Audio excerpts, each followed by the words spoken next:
This brief set of videos are going to cover the background about the English Renaissance, what we commonly think of as the Shakespearean era. And I want to break down our usual 6 categories of theatrical history investigation into an independent video for each one. So the first of those is to be thinking about social contexts. In particular, we want to think about society, we want to think about theater theory, and we want to think about prohibitions. Let's start by just reminding ourselves that we are in the context of the Renaissance. Renaissance meaning rebirth, and what is being specifically reborn is all of that classical learning that was lost during the Middle Ages, the medieval period after the fall of Rome, and was just beginning to be rediscovered, especially in Italy in the early 1500s. And that began to move towards England, but became very, very important in 1534, when the Catholic Church was banned in England and the establishment of the Anglican Church took place under Henry VIII. As it happens, that was the same year that what we think of as the first truly Renaissance drama in England, Ralph Roister Doister, was written. It was sometime later, 1558, before Elizabeth became queen, and shortly after that, 1562, when what we think of as the first English Renaissance tragedy, Gorboduc, was written. To put that on some sort of perspective, Shakespeare was born just 2 years after that, in 1564. It was basically a decade after Shakespeare was born before the first permanent theater was built in England. James Burbage built this building, which he called actually the theater, and it's from that we get our word theater.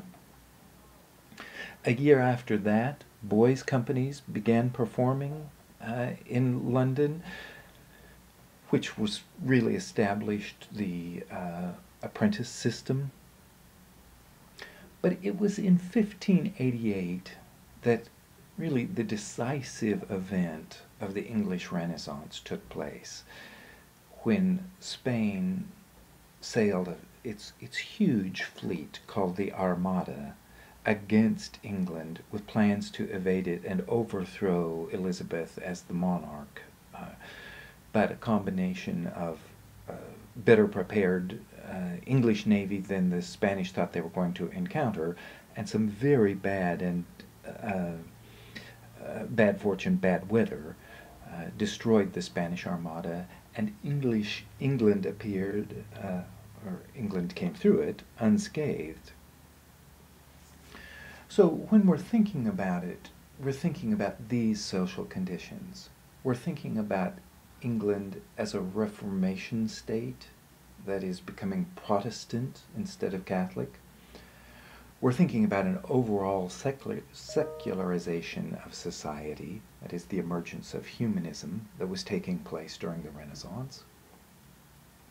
And we're thinking about the first period of real stability after the 100 Years' War, which lasted on the continent from 1337 to 1453 and periodically engulfed England, and the War of the Roses, an English internal war fighting between two families to take over the British throne, and that ended in 1485. So we're really to the first period of real peace and stability for almost a 200-year period here. During this time period, England emerged as a world power, largely because of its fleet, largely because of its adventuresome spirit, the eventual founding of colonies in the New World, but because there was a new spirit, a new sense of development going on in England, and that was especially taking place in urban London, which became, during the English Renaissance, the largest city anywhere in Europe.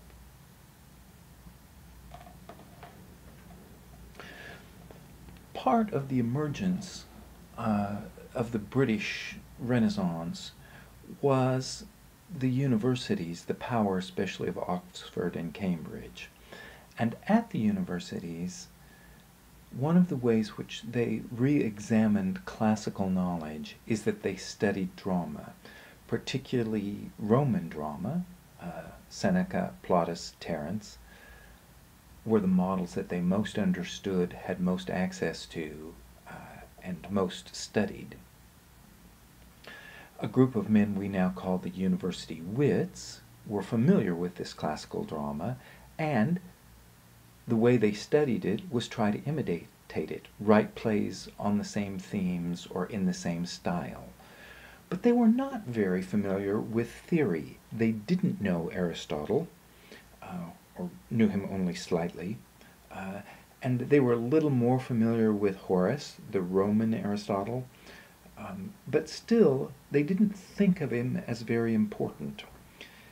Unlike Italy, where, as we have already seen, theoretical models were very important, in England they were much more interested in practical models, performance, instead of trying to conform to neoclassical critical mandates. But a lot of this was driven forward also because there were some very powerful prohibitions during this period.